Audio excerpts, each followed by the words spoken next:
আপনাদের সকলকে আমার সালাম।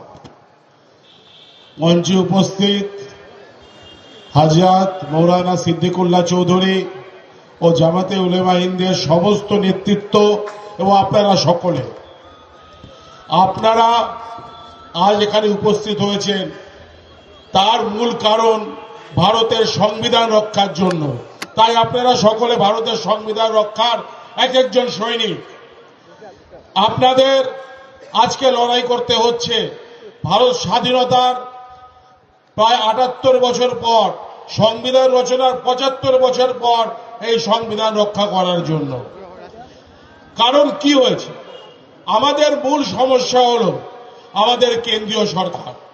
আমাদের কেন্দ্রীয় সরকার এমন কিছু নীতি নির্ধারণ করছেন, আমাদের কেন্দ্রীয় সরকার এমন কিছু আইন ভারতবর্ষে তৈরি করার চেষ্টা করছেন যাতে আমরা স্বাধীনতার পর প্রায় ৭৮ বছর ধরে যে হিন্দু, মুসলিম, শিখ, ঈসাই, বুদ্ধ সম্প্রদায়ের মানুষ যে সম্প্রীতির মাধ্যমে রয়েছি, আজ 2025 সালে দাঁড়িয়ে সেই সম্প্রীতি, সেই আমাদের সম্প্রীতির যে বাতাবরণ বাংলাতে, সম্প্রীতির যে বাতাবরণ সমস্ত ভারতবর্ষের, তা আজ বিপন্ন। তাই আপনাদের আরেকবার আমি সাধুবাদ জানাই এই কারণে, আপনারা ভারতের সংবিধান রক্ষার জন্য এসছেন।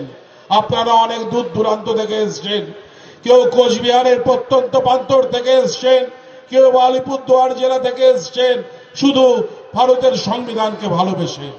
আপনাদের প্রণাম। আমরা আজ দেখছি যে ভারতে এমন কিছু নতুন নতুন আইন সংশোধন করা হচ্ছে বা এমন কিছু নতুন আইন করা হচ্ছে, তা ভারতবর্ষের ক্ষেত্রে সত্যি এক সমস্যা। আজ নতুন একটি বিল কেন্দ্রীয় সরকার আনতে চাইছে বা পাশ করাতে চাইছে। কি বিল? ওয়াকফ বিল। এই ওয়াকফ বিলটা মূলত কি বিল? আমরা ওয়াকফ দেখতে পাই, রসুল পাক হযরত মুহাম্মদ যখন এলেন মক্কা থেকে মদিনাতে, মদিনা আসার বছর 4 পর থেকে প্রথম ওয়াকফ সম্পত্তি বোধহয় আমরা পেলাম, যতদূর আমার মনে পড়ছে। একজন বৃদ্ধ মানুষ, তিনি তার 600টা খেজুর গাছের বাগান মুস্তাফাকে দান করেছিলেন। তাই দিয়ে শুরু হলো প্রথম ওয়াকফ। ওয়াকফ কাদের জন্য? ওয়াকফ সমাজের জন্য। আর মূলত মুসলিমরাই এই ওয়াকফ চালাবেন, কারণ মুসলিম সমাজের মানুষরাই এই ওয়াকফে সম্পত্তি দান করছেন। যার জিনিস সে চালালে তো ভালো, তাই না? আপনার পরিবারের জিনিস যদি আপনি দান করেন, আপনি চাইবেন যে আপনার পরিবারের মানুষরা সুরক্ষিতভাবে সমাজের জন্য সেটা ব্যবহার করুক। সেটাই ওয়াকফ প্রপার্টি, ওয়াকফ সম্পত্তি। আর আমরা কি দেখছি? ভারতে দীর্ঘদিন ধরে মুসলিমরা রয়েছেন, প্রায় 900 বছর। এতদিন তো কোনো সমস্যা হয়নি। আজ এমন কি হলো 2025 সালে দাঁড়িয়ে যে ওয়াকফ সম্পত্তিগুলোর উপরে নিয়ন্ত্রণ আনতে হবে। এটাই ভারতীয় জনতা পার্টির একটা কুচক্রান্ত। এটা আটকাতে হবে আপনাকে, এটা আটকাতে হবে আমাকে। আমরা দেখি আপনাদের জামাতে উলেমা হিন্দ যে সমাজ গঠনে কত কাজ করেছেন সেটা আমি জানি। 1919 সালে আপনারা নিয়ন্ত্রণ মাফিক যেভাবে আপনি রেজিস্ট্রেশন নিতে হয় নিয়েছেন, তো তার আগে থেকেই জামাতে উলেমা হিন্দ সমাজের জন্য কাজ করে আসছে। জামাতে উলেমা হিন্দ স্বাধীনতার জন্য রক্ত ঝরিয়েছে। একটু আগেই শুনছিলাম, আমি জানি যদিও সেটা আগে, যে সুভাষচন্দ্র বোসের মতো স্বাধীনতা সংগ্রামী সেও জামাতে উলেমা হিন্দের সাথে যোগাযোগ রেখে চলতেন। কিসের জন্য? সুভাষচন্দ্র বোসের ব্যক্তিগত কারণে নয়। সুভাষচন্দ্র বোস চেয়েছিলেন জামাতে উলেমা হিন্দকে সঙ্গে নিয়ে দেশকে স্বাধীন করতে। সেই সঙ্গিনী আপনারা আজকের দিনে জামাতে উলেমা হিন্দের সদস্যরাও। জামাতে উলেমা হিন্দের নেতৃত্বে বাংলার বুকে যিনি দিচ্ছেন, তিনি হযরত মৌলানা সিদ্দিকুল্লাহ চৌধুরী। যে সিদ্দিকুল্লাহ চৌধুরী প্রতিবাদের ভাষা বলতে জানেন। আমি খুব কম লোককেই দেখেছি যে সত্যিকারের প্রত্যেকটি ক্ষেত্রে প্রতিবাদ জানাতে, সেটা সেই গুণ মৌলানা হযরত সিদ্দিকুল্লাহ চৌধুরীর ভেতরে রয়েছে। আমরা যে সংবিধান আজকে আমাদের সংকটজনক পরিস্থিতিতে, স্বাধীনতার সময় কিন্তু আমরা দেখেছিলাম বাবা সাহেব আম্বেদকর যে সংবিধান লিখলেন তাতে আর্টিকেল সংবিধানের 25 নম্বর থেকে 30 নম্বর ধারাতে উনি নির্দিষ্ট করে দিলেন যে সাংবিধানিক অধিকারের কথা। এই 25 নম্বর ধারায় উল্লেখ করা রয়েছে যে ভারতের প্রতিটি ধর্ম সম্প্রদায়ের মানুষ তার ধর্ম পালন করতে পারবেন, তাতে কেউ বাধা তৈরি করতে পারবেন না। সে হিন্দুই হোক, সে মুসলিমই হোক, সে বুদ্ধই হোক, বা সে খ্রিস্টান ধর্মের বা জৈন ধর্মের মানুষই হোক। ভারতের সংবিধানের 25 নম্বর ধারায় সমস্ত ভারতীয় ধর্মীয় অধিকার সমান, সেটা আজকের দিন অবধিও আমাদের সংবিধানে রয়েছে। সেই সংবিধান আমরা কখনোই মোদি গদির কাছে ছেড়ে দিতে পারি না। আমরা আমাদের সংবিধান রক্ষা করব। আজকে কোচবিহারের সমাবেশ থেকে আমরা এই প্রতিজ্ঞা নিয়ে ফিরব যে ভারতবর্ষের সংবিধানের যে ধর্মনিরপেক্ষতা রয়েছে, ভারতবর্ষের সংবিধান শুরু থেকে তা 75 বছর পর কোন মোদি অমিত শাহর কাছে আমরা বিক্রি করব না।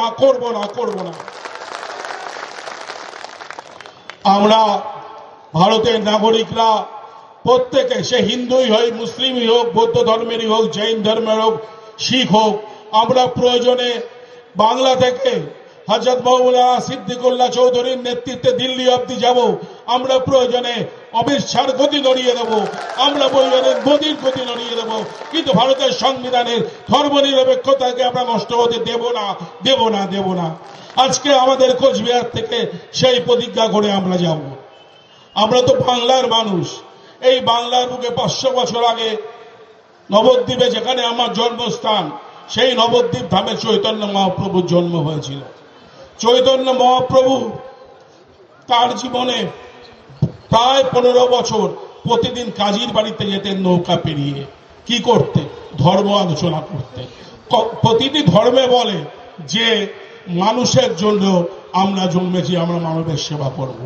মহাপ্রভুর সাথে কাজী যে সাম্প্রদায়িক সম্প্রীতি এই বাংলায় 500 বছর ধরে চলছে, সেটা আমাদের ভুলে গেলে চলবে না।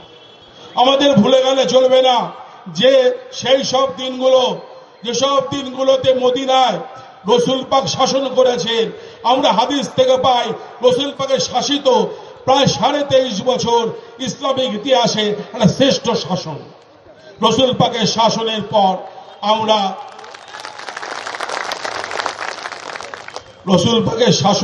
আমরা যে 4 জন খলিফা পেলাম ইসলামে, প্রত্যেক খলিফার জীবন আমাদের কাছে একটি শিক্ষণীয়। রসুল পাকের পরে আমরা খলিফা হিসেবে পেলাম আবু বকর সিদ্দিকী, হযরত আবু বকর সিদ্দিকী। হযরত আবু বকর সিদ্দিকী তার জীবন দিয়ে দেখালেন যে ত্যাগ কাকে বলে। হযরত আবু বকর সিদ্দিকী তার জীবন দিয়ে দেখিয়েছিলেন সততা কাকে বলে, তাই তো তিনি সিদ্দিকী।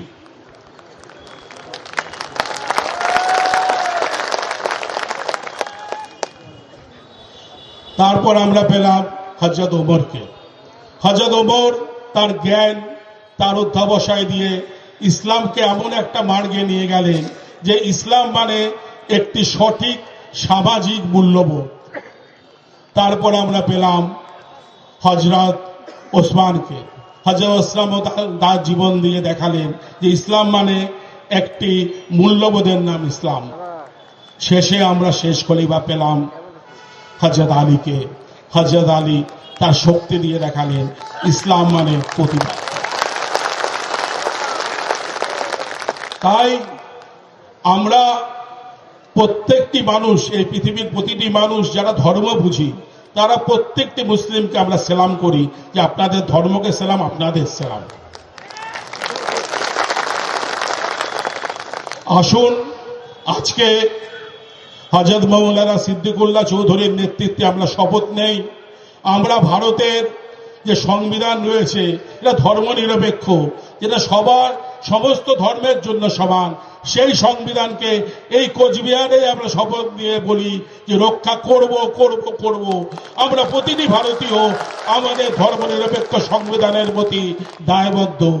আসুন সমস্ত প্রতিরোধকে আমরা প্রতিবাদের মাধ্যমে হাঁটিয়ে দিয়ে ভারতের বাবা সাহেব আম্বেদকরের সংবিধান রক্ষা করব। তাই হোক আজকে আমাদের প্রতিজ্ঞা। নমস্কার, আসসালামু আলাইকুম।